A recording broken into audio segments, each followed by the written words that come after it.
السلام علیکم ورحمۃ اللہ وبرکاتہ۔ حمد و مصلیا اما بعد، محترم ناظرین، آج میں آپ کو یہ بتانے والا ہوں کہ ہم اللہ رب العالمین سے بھی شرم اور حیا کریں۔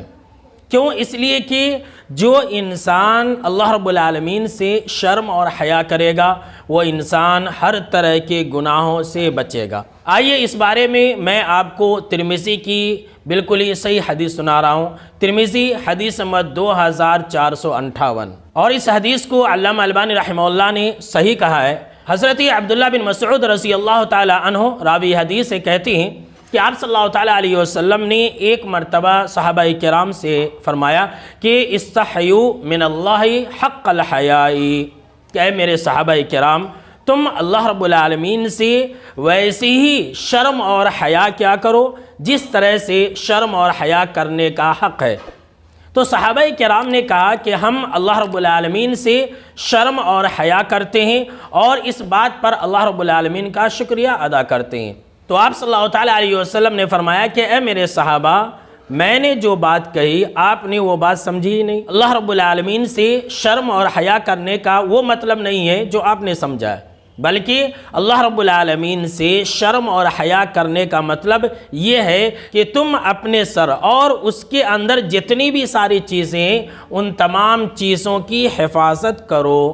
مطلب کیا ہے؟ اس کا مطلب یہ ہے کہ ہم اپنے سر کو اللہ کے علاوہ کسی اور کے آگے نہ جھکائیں۔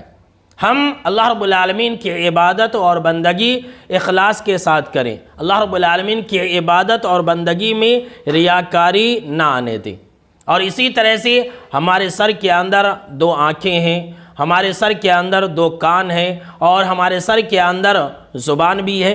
جو انسان ان کی حفاظت کرے گا تو دراصل یہی انسان اللہ رب العالمین سے شرم اور حیا کر رہا ہے۔ آگے آپ صلی اللہ تعالیٰ علیہ وسلم نے فرمایا، اور اسی طرح سے تم اپنے پیٹ اور اس کے اندر جتنی بھی ساری چیزیں ان تمام کی حفاظت کرو۔